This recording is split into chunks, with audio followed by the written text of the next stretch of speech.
Okay, quick thing before we get started. About half an hour into this episode, David Imel, who is joining us on this episode, his audio gets a little wonky. He actually kind of sounds like Bon Jovi in It's My Life, where he uses that voice modulator or something. It sounds a little bit like that. I did my best to minimize the damage that might come to your ears. It's about a 5-minute stretch of this podcast, but after that, or aside from that, everything is perfectly fine. So hopefully you'll bear with me, and also when you hear that, no, nothing's going on with your car stereo or your headphones or your phone or whatever you might be listening to us on. It's not you, it's definitely us. My favorite phrase during that dinner from Manabong was, no, I get it. You're totally right, but it doesn't matter. That was my favorite thing he said. Oh boy, Thunder E, shouts out to you, bro. Okay.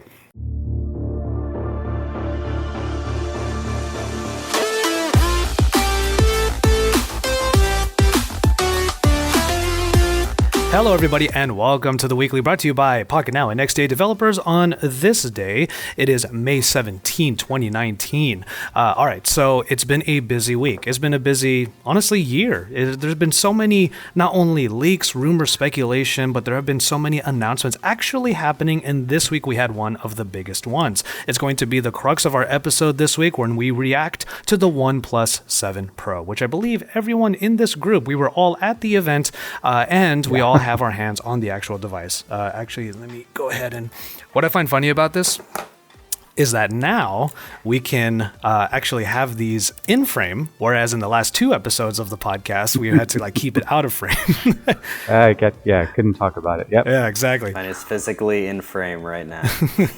All right, why don't we go ahead and start with David then? Oh, no, that's TK. There you go. Let's start with David then. David Imel from Android Authority. Welcome back to the show, brother. Hi, it's been a while. Yeah. It's been a while. I like that painting behind you. If you had relocated yourself to just one other portion of that apartment, you would be in the same exact set that Kogan was in last week. We got to mix it up. Yeah, exactly. David Imel, you staying with our friend the Unlocker, who is probably working right now at his WeWork. We were there just before this, and then I came here to have quiet space to record. Well, thank you for being on, man. How are things been for you? The last time we saw you, I think, was actually during travel, and since then you've been traveling everywhere. This is a trope whenever David's on a podcast. It's like, where have you been? Yeah. Yeah, whether it's the Tech and Tea podcast or this podcast. Yeah. I was in San Francisco for a little bit before this. I went to Vancouver for Galaxy Fold, and then I went to San Francisco, and I actually stayed in San Francisco for almost 2 weeks, which was a big deal for me. And then I came to New York and did OnePlus, and then I've stayed the whole week. But I'm working on my Pixel 3a review. I'm finishing today. And then that's going to go out on Monday. And then on Monday, I get the Zenfone 6. Oh, man. So we're definitely going to be talking about that. Our Pixel 3a reactions are kind of ongoing still because everyone is using it. I was recently asked, I love it, man. Yeah, exactly. I was recently asked, what is your daily phone? And I was like, it's weird to say, but I keep coming back to this. Is it weird that I like this more than the Pixel 3 itself? No, I think that's pretty universally... I feel like because it's lighter, and I actually love the feel of plastic phones. They actually feel great. I don't know. It's awesome. I do honestly wish people would give plastic more credit. Yeah. This obsession with glass, it's going to be important for 5G because... those antennas basically bounce off of everything, and they need the windows, so it's important that phones are glass now. But man, for 4G phones, or I think that for sub 6 gigahertz spectrum can actually go through plastic. So if you make a phone that is sub 6 but not millimeter wave, then I think plastic would be fine. Yeah, look at that 5G talk coming from David already. We had a few buddies. Weren't they all out in New York or somewhere? No, Chicago. Chicago, yeah. Yeah. Chicago and Minneapolis. None of us Android blog friends got invited, really. It It was just all the traditional pubs. Yeah, So. indeed. Okay, so while I remember that I don't have any of my lights on in the background, I'm going to fix that right now. TK Bay back once again. You were, Yeah. Let me just say real quick to the both of you, thank you so much for being on. Especially you, TK. It was a super last minute request for you to come on. Oh yeah, dude. Anytime. Thank you so much, man. And this time around, like I was alluding to in the last episode, you're back outside again. No, this time I have to be outside. It's just the timing, but yeah, no, it's a good day. We have sun here. It's not raining, but it is going to rain in a few days, so it's good. I'm happy that it's a good weather. I was actually really depressed when we came back from New York and it was raining. Yeah. it was just weird. And then I saw Hayato talking about it on Twitter. It's like the day everybody was leaving, it suddenly became sunny in New York. Yeah. Well, you know what's funny? You know what's funny is I got the opposite effect because it was sunny as heck in San Francisco for like the whole 2 weeks I was there. I came here and it just became beautiful, and then it's been thundering and storming in San Francisco the whole last week. So, So you escaped all of it. I avoided Good. all the bad weather. It's been great. Yeah. All right. I loved it. No, New York was great. Yeah, so we're going to talk at length about the OnePlus 7 Pro, not the OnePlus 7. All we got was a OnePlus 7 Pro in New York, and then OnePlus 7 is a whole different thing, and then there's a 5G version, and then it's kind of crazy how OnePlus did this entire launch. Everyone in my review was like, "Why didn't you talk about the fact that it has 5G?" And I was like, "It does." This one does not. Wrong Wrong one phone. doesn't. Yeah, it does not. No, But we'll react to that in a little bit. I do want to make sure we spend a little bit of time reacting to yet another phone that is trying to do something different. We all pretty much agree that phones are getting interesting and fun again when we have things like that pop-up happening. And also the Oppo Reno with its shark fin. The shark fin one. And now we have the Zenfone 6. It's the 6, right? Yeah. The Zenfone 6. ASUS kind of really quietly and a little bit surprisingly put out their announcement of a phone that also has a type of pop-up camera. Only right now you're probably seeing the B-roll as I put it in. It's the rear camera module that actually flips forward. Some hot takes. 48 megapixel selfies. I was just about to say. Okay, so some thoughts from you real quick. I don't want to see my pores. Gonna need that beauty mode. So how do you feel about this particular? Because the last time I saw something even remotely like this was the Oppo N1 and the N3. And it wasn't mechanical back then. I think it was just a manual, right? You had to flip it manual. No, wait, was it? One of the N3 was automatic. Yeah. One of them was. Yeah. Yeah. So some takes from you guys. Like, is this the next wave of our cameras on smartphones? Because I mean, it is nice to be able to use the main cameras for more than one purpose, and it does take away the front-facing camera. That is something that we've been talking about for a long time for notchless phones. I don't think it'll last that long because, I mean, I saw a report the other day that Samsung is working on an under-display camera. And if Samsung's working on it, you know that Vivo and Oppo probably have one ready that they will show us in like 2 months. Yeah. Right after. Yeah, exactly. Yeah. How about you, TK? How does this pop-up look to you? Like, is this a form factor that you're into? Yeah. It's an interesting form factor to say the least. I think it looks nice. It may look good on video, but in reality, like if you have your phone sitting against, I mean, so my thing would first thing I'm thinking is cases, right? How are cases going to be able to work on this when the mechanism opens up? So that means that entire area has to stay open. So it's nice to see. I think built in the way the Reno does it, the way the Oppo, or I think the R11 Pro, or even the what we have here with the OnePlus 7 Pro. I think it's a better implementation. I'm not sure. I like the fact that we can use the main camera. I just felt like it should have been a little bit, like the older mechanism was a little bit easier to work with. But even then, there was no cases for the original Oppo ones. I think was it the one from a long time with the N7. I think. Yeah, I think the N1 and the N3 are the ones I remember. And the cases for them basically just didn't have a top. So, yeah, because it's going to be. And then just imagine if that mechanism ever breaks. That's it. You lost your front-facing camera. You mentioned the Oppo R11 Pro. How did that one handle it again? I can't remember off the top of my head. If I'm not mistaken, it's the same as the OnePlus 7 Pro. Oh, so it's the tiny little pop-up. It's the nub pop-up at the top. Yeah. I think that's actually not a bad option. I mean, if you need it, it's there. If you don't, the display is bigger, and you obviously have the better cameras on the back. And if you get the mirror gray, which I realized at the event after we were all getting our hands on this stuff, that is actually literally a mirror. It's very, very reflective. I just kept How to looking at take the a picture. almond, honestly. Like that's the one that The Yeah, the almond yeah. looks super hot. Yeah. That I loved last year how they did the what's it called oh man, they had the other white one last year around the OnePlus 6. Remember? I think it was. Oh man, now I can't remember it. But anyway, it's nice to have these options. I like it. They're limited edition colors and they're always nice. Yeah. So going back to the form factor changes when it comes to all of this, like I was always a huge proponent of the slider, the like the Mi Mix 3. I still adore it. It's my office phone. So when I need to use it for like a teleprompter or for controlling my cameras, that's the one I usually go for. But also, you have those, you have this pop-up like I'm saying, and then you have this flip over. There is one little issue, not so little for someone like me because I use these all the time. You can't put a clip-on lens on that. Oh no. That puts all of that out. You're right. That annoys me because if the front-facing camera, and this is alluding to a point that we'll make during our OnePlus 7 Pro discussion later, but if the front-facing camera is not wide enough, then your solutions are all bunk. Like it's just not going to work, and that honestly depresses me a little bit because just speaking about this phone in particular, but most phones, they don't have wide front-facing cameras. And No, I think it's very few. I think it was LG is one of the last ones, and even the Pixel 3 XL. yeah, the Pixel 3 those are the XL only- is really wide. But even then, the Pixel 3a, it's not all that bad. But then again, it doesn't matter. It doesn't matter if this lens is wide because I can attach a lens to it, so that's fine.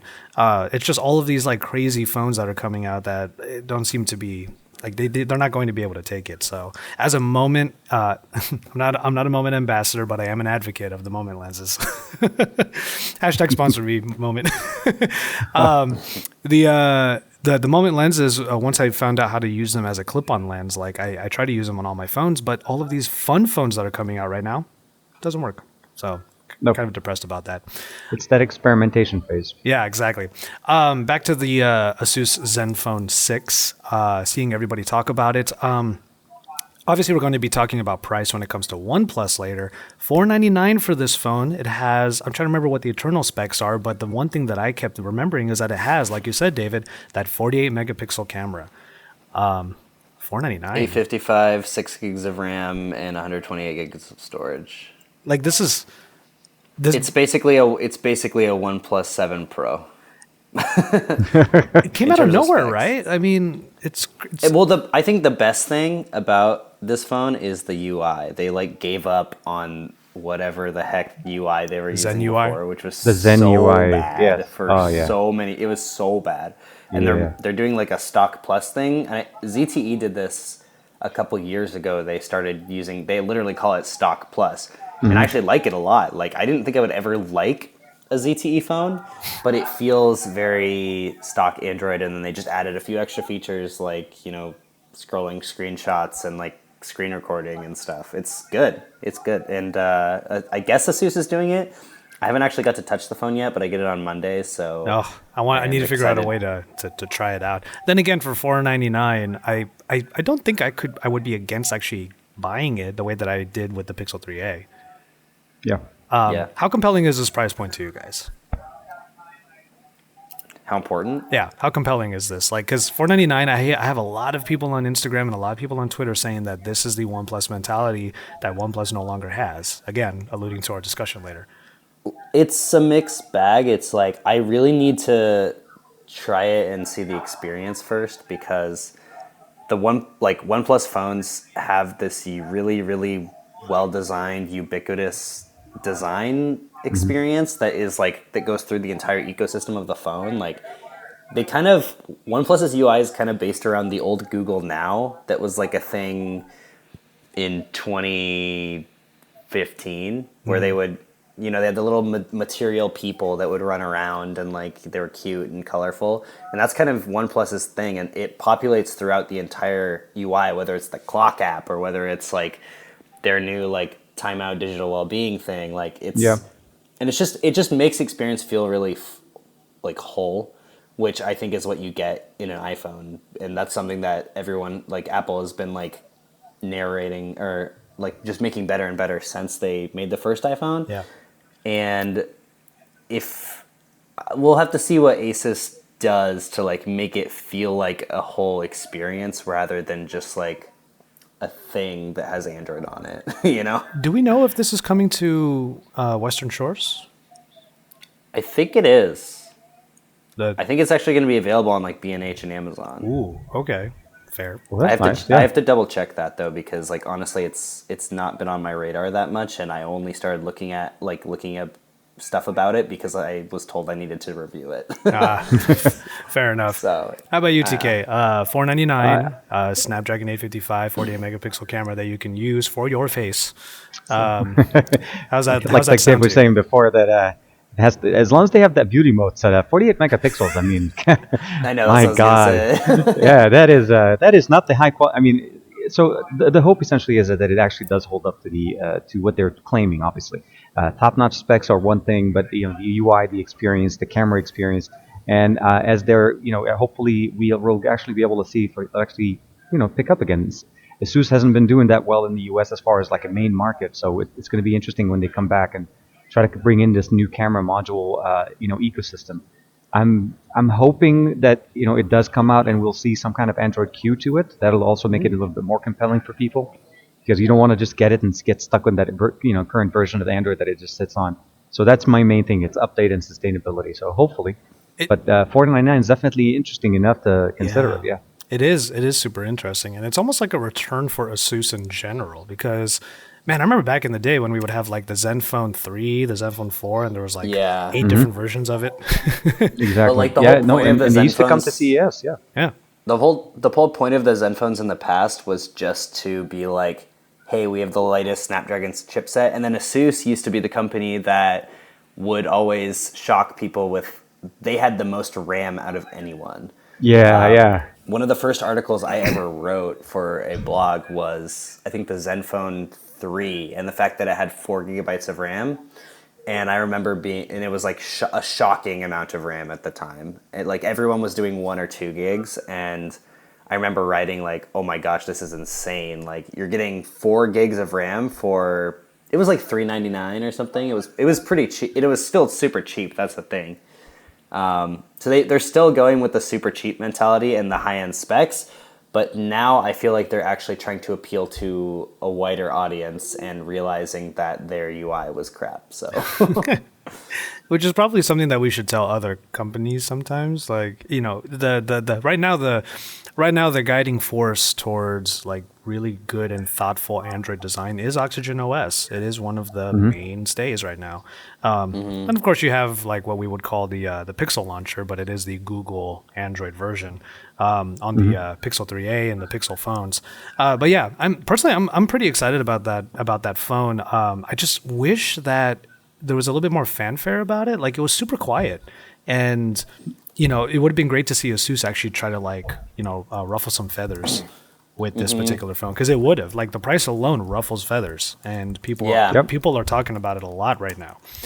All right, cool. So we're about in a little bit. We're about 20 minutes in already, and I do have a mid-roll to do, but I'm going to go ahead and go to our break, do that mid-roll, and when we come back, we're going to talk about what is in our pockets now. It's a weird way to put it. You might have been listening to us talk about 5G a lot on the weekly, but there is another internet revolution coming. It's called Wi-Fi 6. And to get the kind of blinding speed that you want in your home, Netgear now has the Nighthawk Wi-Fi 6 router. It is capable of 4 times the capacity compared to today's Wi-Fi standards, and that means you will have more devices working simultaneously without any impacts to speed and reliability.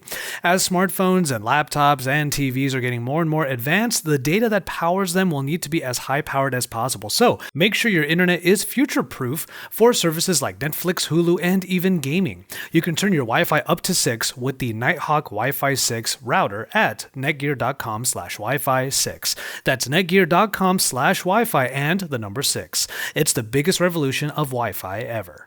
Why don't we go ahead and ask our guests right now? TK, you did answer this already last week, but I wonder if there's something different.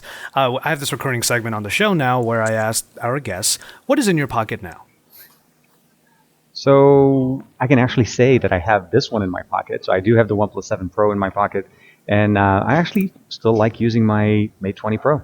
Mate 20 Pro. And I have something else, but I can't really talk about it. Can I ask you real quick though, which earphones Sure. are those that you're using? I think they're called a Shark. It was part of an Indiegogo campaign that I got, and it was just basically their stereo earphones with 7.1 surround sound, and it has a detachable microphone. So it's a gaming microphone for your smartphone. Dang, those look pretty cool, and it sounds nice. Like I think it's good that you're using that for the podcast. It sounds really nice. Even though you're outside in sunny Pasadena right now. Yeah, it is. Yeah. It is nicely, but it's going to start raining in a couple of days. But yeah, so Mate 20 Pro and OnePlus 7 Pro. A lot of pros. All right, so David and Mel, you have your hands on so many different phones at any given point. What is in your pocket now? Also OnePlus 7 Pro, just because I love OnePlus phones, and I haven't switched back to the 6 or 6T yet. Usually when I'm not reviewing something, I either use the 6 or 6T. I still think that the OnePlus 6 is the best smartphone that OnePlus has ever made. And I really, really like it. But I'm also using the Pixel 3a because I'm finishing up my review today, and it's going out next Monday. And I really, really like this phone too. We were talking about this before the podcast started, but there's something about polycarbonate plastic that I think is super underrated, and I wish would make a comeback. It's lighter. It feels nice in your hand. The first day I had it, I dropped it. It spun like 20 times and just clattered on the floor. It's plastic. It's not gonna shatter. Like, come on. Gonna shatter. Yeah. I could just do this and it doesn't matter. Like, you do that anyway. I do that anyway. Yeah, you've seen. I'm not that careful. I often review phones without cases because I'm like, if the manufacturer wants to make it stronger, they'll make it stronger. Yeah, exactly. I saw a tweet earlier today. I'm trying to remember who said it. Was it? It might have been Flossie, actually, Flossie Carter, where he said that he already broke his Pixel 3a, but no biggie, just pick up another one. Because you can, and I can't believe I'm saying that because, I complained a little bit last week about how a lot of people were given the Pixel 3a. They were quote unquote team pixeled, and I was not. I'm trying to There was an event here in New York 2 days ago in which everyone got 3As. I didn't go to it. I didn't get invited to it. It was for, I don't remember. I'm just going to do this right now. I am LA over here. So yeah, I think the reason I didn't get invited is because they only sent invites out to people who lived in New York who then knew lived here. So. Which Google and Samsung, they're usually pretty guilty of doing that. They want you to be as local as possible, probably because if they want those devices back, it's easy to get. Perhaps that's just find you at your house. That's just a theory. That's all I'm saying. There are quite a few of us in LA. I'm just saying. But in any case, I guess we got to move up to San Francisco. I see what you're saying. Yeah, well, I mean, that's a whole different discussion. But as far as what is in my pocket now, I don't have it. I need to sort of unbox it and get it set up, and I don't have it on my desk right now because I actually left it in the car. But this morning I did have a bit of a meet with Insta360, and when I spoke to them a little bit, and I told them that I have a few trips coming up, including an upcoming trip to London. The Honor launch is about to happen. I told them, it would be great to be able to use something for vlogging and for testing purposes, and now I have an Insta360 One X to test out. It also came with this, did you guys know that Insta360 has this, bullet time mode? Do you know about this? No. No. Okay. What's that? So it's obviously a 360 camera, right? So what you do is you put it at the end of a selfie stick, and then they have this pistol grip that has a rotating top. So what you do is you put the entire, you extend the entire selfie stick, you screw it onto the handle, and then it rotates freely. So what you do is you put it above your head, and you just hit it, and it goes around like this. Oh, I've seen this. Yeah. It's pretty cool, and I can't believe it's an actual mode in the Insta360 camera. So the person that I met with, she showed me an example of it when she was in Japan. I'm about to be in Japan in about a month, but she showed me one in the middle of a forest, and it's just this really slow motion capture of a bullet time thing, and I was like, "Wow, that's sick!" So I'm pretty excited to actually try that out. The thing I will say also, just to add a layer to this, the thing that I want to be in my pocket now, you guys saw that DJI announcement, right? Oh yes, the new action camera. I forgot. Is it called the DJI app? The Action. Osmo Action. Osmo Action. The Osmo Action, yeah. That is one heck of a device. It's great to see that all And these reasonably companies... priced. Reasonably priced. Yeah, very reasonably priced. And it's Yeah. going to be like... It might be the darling camera for a lot of budding vloggers. Especially since that screen is up front. But yeah, I definitely want to get my hands on that too. All right. Now, speaking of what is in our hands right now, it's time to start reacting to this thing right here, the OnePlus 7 Pro. 7 Pro. Hot take from me to just real quick. I do have a case on it. I do love the Nebula Blue, but I do have a pop socket on here. I think this phone's too big. Yes, thank you. Oh, God. Okay, you know, Take. okay, I'll let you finish. Right, I actually think it's the right size. It's the form. I mean, don't get me wrong. It is 6.67 inches. It's longer than most other phones. But for me, I mean, I've used the Mate X, the Mate 20X. I was going to say, don't have Michelle on here because he uses the Mate 20X as his daily driver. Yeah, he uses it as a daily driver. So that's a 7.2 inch display, and that's even bigger than what we have. And I actually, it's really more fitting. It's like, depending on if you watch a lot of content, if you're playing a lot of games, the form factor is definitely there. The stereo speakers are great. And I mean, I'm still in that honeymoon phase. I feel like I've had it for a couple of weeks now, and I still am in that honeymoon phase, and I don't want to put this phone down. It's that kind of moving away from just reviewing it to I actually want to just keep using this as my main driver. So it's getting very close to my Mate 20 Pro, just mostly from a comfort level of using it, and I love just the overall real estate. I just get so much more into it. So I'm for the 6.7 inch. It's, I mean, not 7.2 anymore, but yeah. How about you, David? It's too big. That was kind of my first thing. I even said in my review, like, if they had, and so I think the trend was the OnePlus 6 was like 6.26, and then the OnePlus 6T was like 6.46. 4.6, yep. And then now the 7 Pro is 6.67.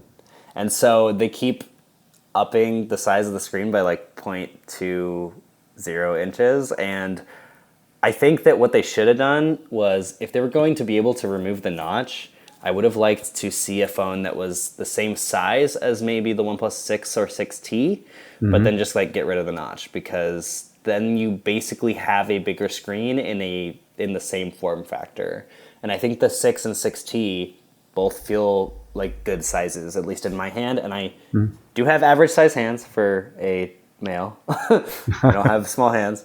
Callback. I was saying last week that I have small hands, so. Well, I'm triggered because my first video ever on AA was why I didn't like the Galaxy S8 Plus, and one of the reasons was that at the time it felt very big, and all of the YouTube comments were like, "You have small hands. You must have little tiny baby hands." And I was like, "Okay." Yeah, it just feels large. And I really, really would have liked it that they kept the form factor smaller. Because honestly, if you reduce the bezel, it's basically a bigger phone. So. Oh, it's still, yeah, no, definitely. They could have still claimed a bigger display, all of the new things. I think, for me, I appreciate having the bigger battery, the bigger display, and them being able to fit all of that into the. It's well balanced as far as just usability. It doesn't just tilt over, so it's not heavy or bottom heavy or top heavy. So for me, it's the weight distribution is not bad.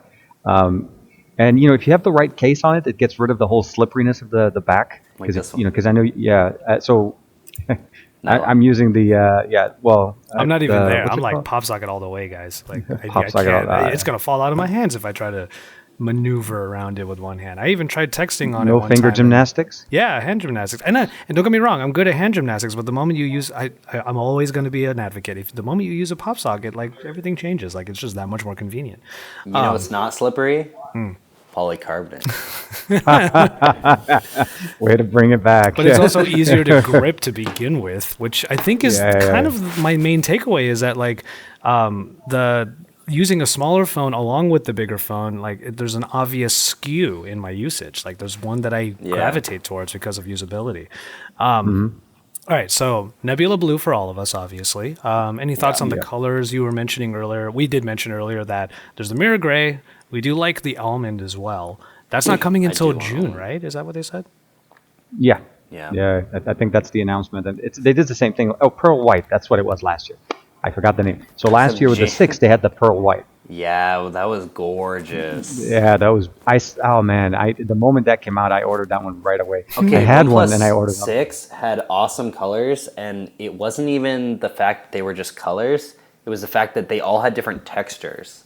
Yeah. The pearl white was like, it felt like baby powder was applied to the phone. It felt so like grippy and kind of just soft. It was awesome. But They these did are an all, amazing job. The Yeah. difference though is that in the almond actually is more of like an iPhone XS type back, where it's like more glass, where this is like frosted glass. Oh, interesting. Exactly. Yeah. Yeah, no, that there's a different texture going on. But Oh. It looks like the gold iPhone XS, basically. All right, so daily usage, obviously performance. They're all about that speed thing. What's it called? Speed you need. Speed you need. And so, any thoughts from you guys about like just the performance aspect? Because it seems like, as far as flagship quality is concerned, and as far as the whole never settle mentality is concerned, it seems like it's about the daily usage. Oxygen OS performance, 855, 12 gigs of RAM for crying out loud. I know. What has your daily experience been like so far? You know, something that OnePlus does that I think people don't really take into account is that they like don't use animations for a lot of stuff, and it actually makes the phone feel faster. A big tip that I remember people talked about on Reddit a few years ago was like, dude, just turn off animations for things and your phone's going to feel twice as fast. And OnePlus actually doesn't have animations in a lot of their stuff. So like, for example, on the S10, when you unlock the display with the in-screen fingerprint reader, there's like this like motion of when it unlocks, the screen kind of falls into place. Whereas with the OnePlus, as soon as you unlock it, it just flickers to the screen. So it feels faster. The 90 hertz display, it's not that noticeable. I don't know what it is. I think like 144 hertz is way more noticeable, obviously. And going from 60 to 90, like, it's there, but only if you're kind of looking for it. And, like, the thing is, when you use a 144 hertz monitor for, like, a week, as soon as you go back to a 60 hertz monitor, you're like, what? Yeah, What is this? yeah. But I used this for 10 days, and then I got the Pixel 3a, and I didn't feel any different. It didn't feel like I was, like, downgrading in the screen speed. So, like... And the fact that this is a whole nother thing, and I want TK to be able to talk too, so I don't talk over him. But like, I lost my train of thought, so you should go to. All right, go for it, TK. No. Any thoughts on that? Like 90 hertz, I personally love it. I think it's great. I do admit that it seems most noticeable in Oxygen OS. Yeah. So That's because apps are written to be 60 hertz. 60 and hertz. unless they specifically support 90 hertz, you're only actually going to get the 90 hertz when you're like swiping In the around UI. the UI. But if you actually open an app, you're not going to get 90 hertz in almost any app. It's the same thing that we had with the Razer Phone 2. You'd notice it when you turn on in developer options. They had the FPS showing on the display. Most of the time, we hit 120 whenever we were in the UI, flipping between on our launchers and so on. So, I mean, for me, like David has said, it's really more. It's a smaller upgrade, right? We're normally set at 60. If we go up to 90, it's a small upgrade. But when you go from 60 to 120, it's a bigger noticeable change. You can see it a little bit easier. And really, most of the games right now, we're not even using the 90 hertz. We don't have not even Fortnite's even compatible at 60 frames. We're even stuck at 30 frames per second there. So there's a limitation of what we can do. On iPhone, which is like No, I know. Well, I mean, the Honor View 20 came out, and even at launch had 60 frames per second support right out of the box. So those are things that, they're thinking about it, and they're trying to push this with a new Fanatic mode as a gaming phone, the battery life. And there's little things added with RAM boost that they put into the settings in there as well. So they're wanting us to use it more, but their optimizations were done mostly internal. Now we need to wait for developers and companies to actually adhere to their new standard, or at least bump them up to something close, because we want to be able to game at 90 hertz on a phone. That would be really nice. ROG so didn't do dope, that. yeah, and especially if the OnePlus is E55 can push that in most games, it can. So which one? It depends.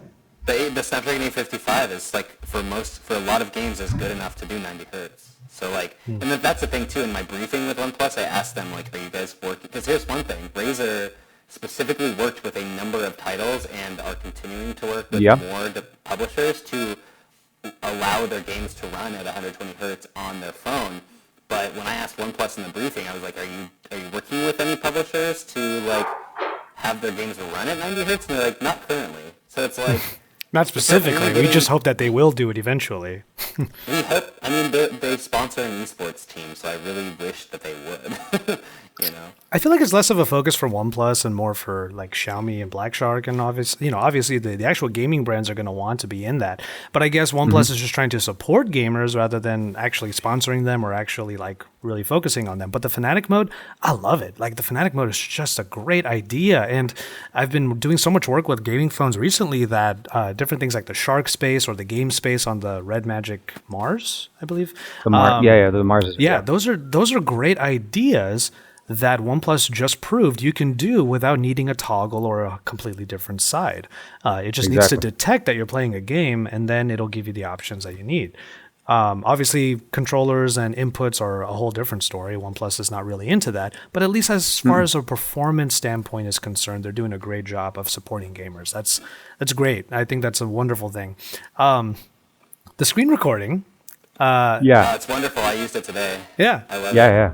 It's so good. It's one of the few updates, and like that's the thing with Oxygen OS. I actually said in my review, I was like, it's pretty much the exact same OS as the ones on the 6T, and the 6 has it too. They added like 3 things, which seems small, but that's the point, right? The reason I love Oxygen OS is because it feels so simplistic and easy to use, and I just don't have to think about it. But they have these thoughtful additions that are really useful. Like Huawei's had screen recording for a long time. They're going to have it in Android Q natively. But the fact that OnePlus was like, you know what, these people need it now. I really appreciate that because I used it today, and their implementation of screen recording is actually great. It's better than Huawei's for sure. Yeah. Oh, very, very smooth, and works perfectly, especially if you're narrating and all the options that you get. It's amazing. And then you can edit your video right into your gallery and just write it there. You can post it straight to social media. It's fantastic. I love it. Yeah, it's actually, like I said in my part 1 of my review of the phone, this is probably the most gamer-centric phone if you think about it from a content creation standpoint, because I actually have a gaming channel, and you could open up an Android video game, hit record, and then just have like an external microphone in order to like do some commentary, and there you go. You have gaming content for a YouTube channel, and it's like this phone supports that, and that's one of the reasons why I'm happy to have it in my pocket, because it's the one that supports that. I did, however, find out I think Android Q is supposed to have it built in now, right? Because in the Q beta, I think I found it does. Yeah, it's Q beta 3 has it. In Q beta 2, it was technically in there, but it was like broken and laggy. 3, it's in there a lot better. I think it's like actually pretty much permanently in there. Yeah, and even then, like the screen recorder, it says game launcher right here. So it is very specific to that use case. Here's another question though, because Q launched on 12 brands at I/O as a beta, and I'm wondering if OnePlus, because this phone actually officially launches today, the day of recording today, which is Friday the 17th. And I wonder if they're going to push Q beta for this starting today, because they pushed it. It was available for 6T and 6 and 5T and 5 and 3T. That's another thing, is like the software support that OnePlus puts out is freaking amazing. But I would like to get Q on this as soon as possible, basically is what I'm saying. Yeah, definitely. All right, so I'm trying to think of what other aspects of the phone. All right, so let's go ahead and just get into the cameras then, because... Well, we didn't talk about battery life. Oh, battery life. That's my main concern. Okay, go for it. All right, so we did some testing, and if you turn off... so a lot of the comments that I got on my YouTube video and in my written review, my battery life was not great. I got like 5 to 5.5 hours of screen on time. Same. Which is, I know screen on time is... whatever, people hate it. Fisher gives me a lot of crap for it.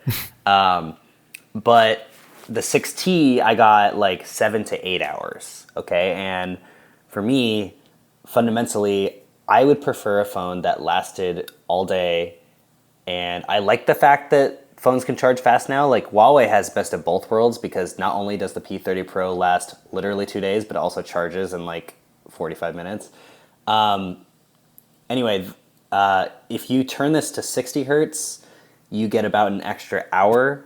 You get an extra 2 hours of screen on time. If you turn it to 1080p, you get an extra hour. So if you were to downscale this to 1080p and 60 hertz, the battery life is actually good. It's like pretty good. But the problem is like, and that's what everyone in my comment section was saying, because I said this has pretty bad battery life in comparison to other flagships out right now. And I really, really appreciate good battery life on an Android smartphone. So, and everyone was saying, well, just like turn it to 1080p and make it 60 hertz. It's like, you want me to remove like the main reasons why people are going to buy this phone? Like OnePlus's biggest marketing, but the most money that they spend around marketing, the most time that they spent at the event was the 90 hertz display. Yeah. Real quick, So, I want to make sure we catch TK before his battery dies. oh yeah, his battery's going to die. Yeah, go for it. Sorry, dude. And I'm going to take up all the time. Oh, it does seem like you can't hear TK, can you? No, did he die? Yeah, something died. It wasn't the Oh, laptop. no. Something died. No. The Sorry. battery didn't die yet. Hold on. Oh, there you are. Sorry. Oh, he's yeah, here. yeah. I had the microphone on mute. So the quick 30-second clip on my impression. So you're totally right on the battery. Exactly. If you do reduce the battery, well, the screen resolution as well as. Oh no. There we go. Poor guy. TK, what I'm going to do, let me see if I can message him real quick. Type it to me.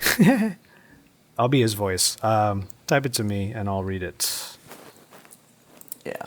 On I'll just air. continue talking then until he... No, it's all But- good. I do want to. okay. I do definitely want to get into the some thoughts on there. Like, okay, so you said around 5 hours of screen on. Oh, there you go. He's on. Well, no, so this is where the experience changes. No, so now I'm on my phone. Oh, okay, Ah, that's okay, totally fine with gotcha. me. That's the only way for me to get back on. But what I want to say is that battery life on this is actually not bad. The only thing you have to keep in mind is you are pushing it into new technology, and I think Oxygen OS isn't really 100% optimized to handle the battery being basically consumed where we have it at 90 hertz and quad HD. So hopefully other updates or future updates will help us with it. But where we are right now, like David said, 1080p unfortunately at 60 hertz gets you the best battery life. But you have the ability of controlling it, right? You have the ability of turning it on and turning it off when you don't want. And I think the way Razer Phone 2 did it was a little bit better in their gaming mode, because you had the ability of customizing when the 120 hertz was kicking in and when you weren't using it to be able to save battery. So hopefully that's something they can add into their gaming mode, and that will help people basically enjoy the quality of battery much better, or the life, obviously, for those 7 to 8 hours of battery life. Gotcha. Let me see. What was another thing that I want to get? Okay, so since you're on here right now, I don't want to take up too much more of your time, and also your arm's going to get tired holding that phone out. Your quick thoughts on the camera before we get into it for a more long form discussion. So for the camera experience, I'm going to say it's a better camera than what we've had in the past. Is it the best camera right now? They just pushed out an update yesterday morning, actually. They pushed out another update to optimize the camera, so I haven't had a chance to play around with that yet. But the camera is okay. It's not the best camera, I would say. The front-facing camera is actually pretty decent. I'd say it's really good. Sharp as heck. Yeah, and that's one thing that I like, is the fact that I can actually just open it up and take a good selfie, especially when I'm with my family, with friends. When I saw you guys over at the event, Josh and we took a picture with it. It works really nice. That's such a common comment that I keep seeing these days. It's like, yeah, put Gcam on there, and I'm like, I personally never do that. Maybe I should, but I personally never do that.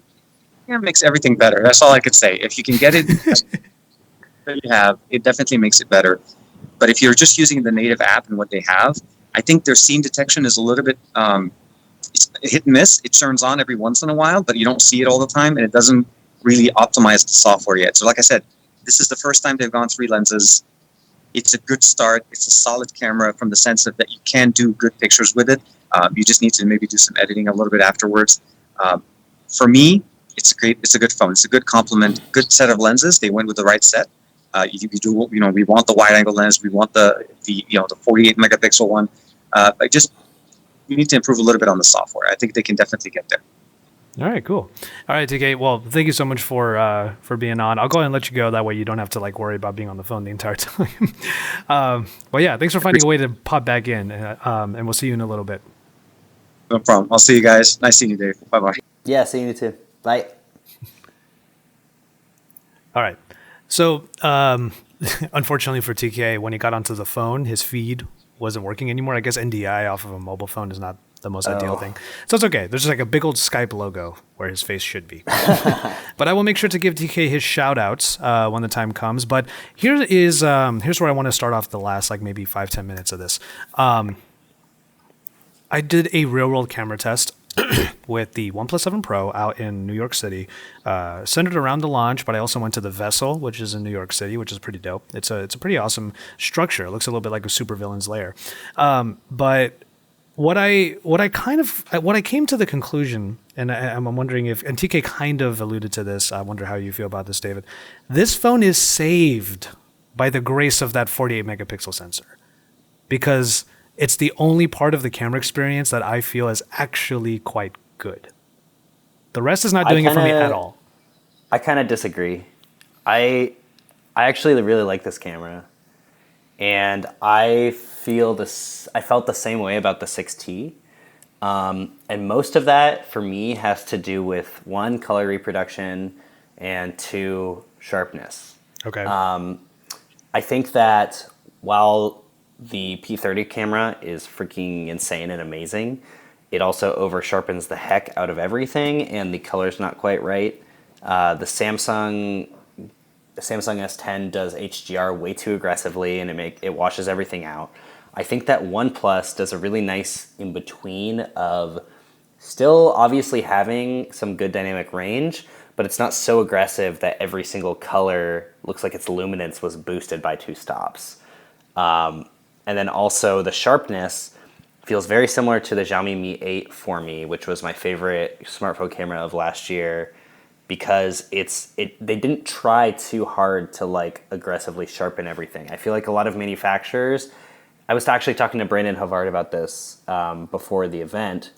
A lot of manufacturers, they make their cameras based on what engineers think people like. They don't actually make it based on what looks good in photography. And I think that people have this notion that, oh, sharper is better, right? But that's not always the case. It's like almost with cinema cameras. Cinema cameras are intentionally soft, and they actually look more pleasing to the human eye. So for me, I feel like OnePlus kind of took this new IMX sensor, this new 48 megapixel, which I agree is better. It helps it a lot. Yeah. But I feel like they took it and they were like, you know what, let's just kind of take it as it is and then add a little bit of processing, but not overdo it. Which I agree with you on. There's a lot philosophically that you're saying that I totally am on the same page with. The problem that I have with this is that it's more to the credit of the sensor than it is to the company's own processing. Oh, absolutely. Yeah, because when you look at it, you gave because when you look at it, you have the 48 megapixel sensor that already is an amazing thing. Like, stabilization on that lens is so amazing. I could get slider like shots with this 48 megapixel, and it's true not only for this phone but also for the Honor View 20 and for the Mi 9. These are the other 2 phones that have it. But the thing is, when you look at it this way, where it's the 48 megapixel sensor doing a wonderful job, and then what happens when OnePlus is given a couple of other sensors to tweak how they see fit? Okay, so I know. The wide is so bad. I can't believe it. Like, it's the first wide angle lens that I'm actually super disappointed by. And the telephoto is like, even though it's telephoto, it's still. Like 3x, this phone teaches me that 3x is actually pretty good. Like 2x was always useless to me. 5 is a little too far. 3 is kind of the sweet spot. However, to your point about softness and the sharpness and everything like that, yeah, you're right. If it's over sharpened from the 48 megapixel sensor, we probably wouldn't feel so good about it. But then you have the wide angle and the telephoto, which are like 4 octaves softer than anything that the 48 megapixel sensor does. Like, to me, there's no sharpness at all in the other 2 lenses. And the same goes for the front-facing camera. There's no sharpness at all on the front-facing camera. It's also a very tight frame, which, I'm not a fan of. I really like the front-facing camera. I think it's really nice. I think it looks okay, but it doesn't excite me whatsoever, especially when I have to have the phone like so far away to actually get something done. Because as you know, I vlog with smartphones. This is not doing it for me right here. Yeah. Yeah. So that's the only thing. I definitely find this phone easy to recommend to a lot of people. But the cameras, it's not that they fail at providing a good camera. It's that everything that they claim the cameras can do, they don't seem to live up to their own potential. Yeah. So I think the spec sheet's great. I think the specs are awesome. 3 different cameras, 16 and 8 megapixel for the wide and the telephoto. Those are all good specs. It's just that they're not realized. And and also no wide angle for the video. I mean, what are you doing? Yeah, that's pretty ridiculous. I really, really enjoy the versatility, though. I think because I talked so in my 6T review, I called that review fundamentally great, and that's because I analyzed like what makes a phone good in my opinion. It's performance, UI, and battery life are the 3 things that I personally really care about in a smartphone, and I think OnePlus agrees, honestly.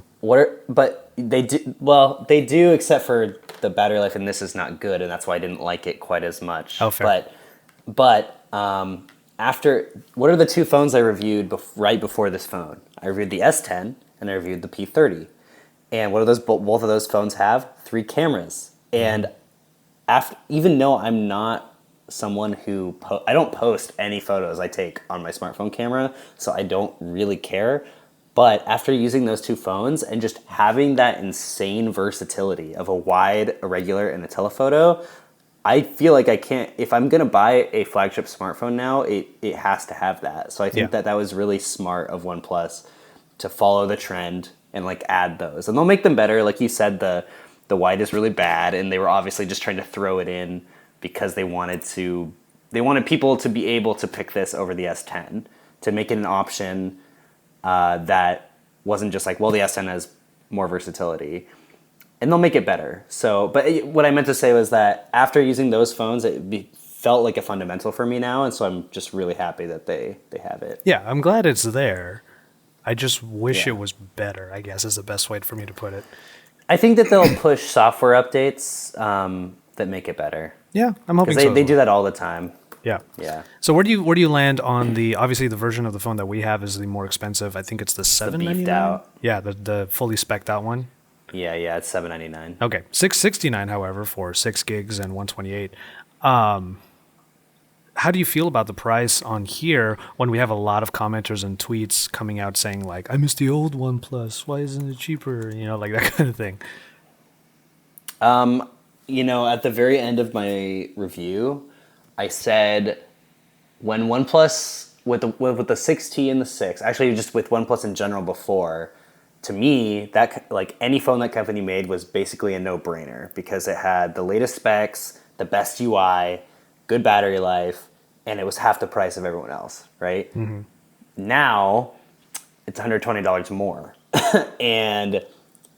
but it doesn't have the things that you're paying about $300 more for. So it doesn't have official IP resistance. It doesn't have wireless charging. And the battery life isn't as good as the S10 or the P30. So for me, it's not a no-brainer anymore. It's an option. It's a good option that kind of slots in between the Pixel 3a and something like the S10 or the P30. Yeah. I think I agree with that. So then the question there is, had this phone not existed, do you think that your opinion would be different? Because there was a huge discussion that I had with Michael Fisher, Enabong, or Thunder E rather, David Kogan, a bunch of people. We were all having dinner. And Fisher's whole point, which I think everyone kind of agreed with but didn't want to accept, was that this changed everything. It actually did, and I had this call with Eber. Shout out to Eber from Hardware Canucks. You should check out their channel. I had a phone call with him a few days before I actually filmed my OnePlus review because I like to get other people's opinions and feel it out. And what we both said was that like the Pixel 3a existing makes you realize like how good of an experience you can get in such a cheap phone, and it also makes the OnePlus feel overpriced, which is crazy because never before have OnePlus phones ever felt overpriced. Agreed. And so the crazy thing for me, this is a little tangent about the Pixel 3a and how awesome it is.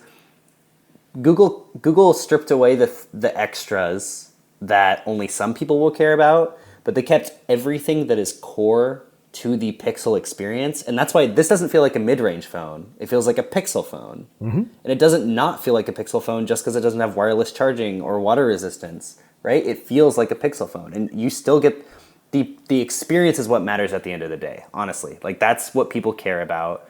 And the Pixel experience is one of the best Android experiences because it's first-party Android.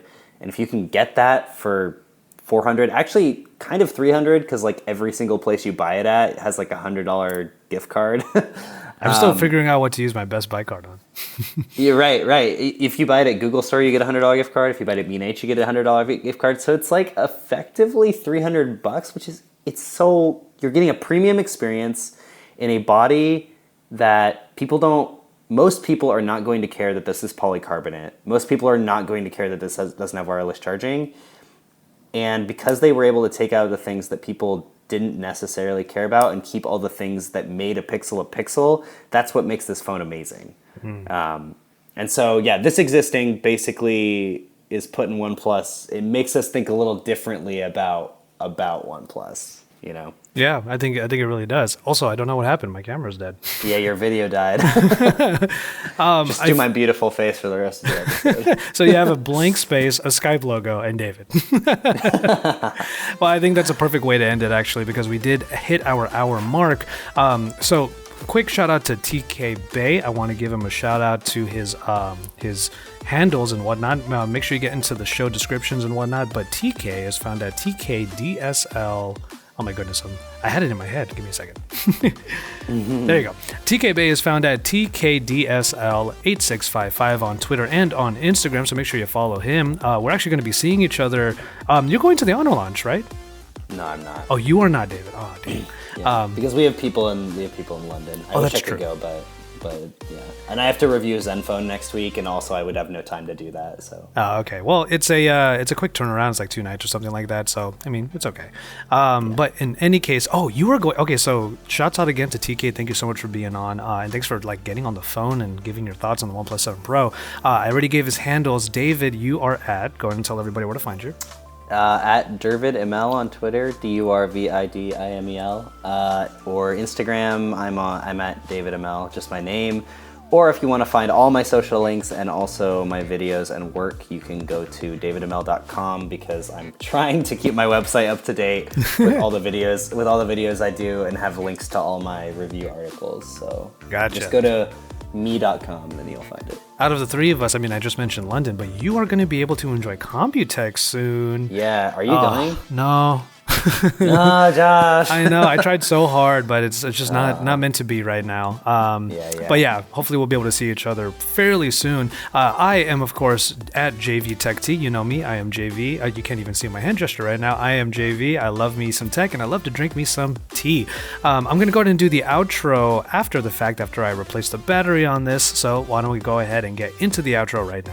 All right, and on that note, that is it for the weekly. Our theme music is Bloom by Minerva, courtesy of a royalty-free license with Argo Fox. You can learn more about the song in the episode's description. Follow our crew on Twitter. You already heard all of our handles, and you can find them in the description down below. Pocketnow is at Pocketnow on Twitter, Facebook, Instagram, and YouTube in English and Espanol, where you can find more news on the Pocketnow Daily and Pocketnow Audio every weekday.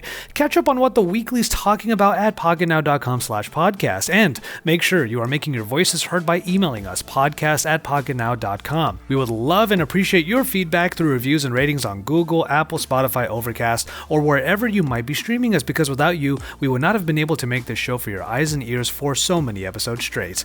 All right, next week we will be back, and maybe we'll be doing an episode out of London, as many of us are there for the Honor launch. So maybe you can look forward to a little bit of tea time over in London on the Pocketnow Weekly. We'll see you in our next episode.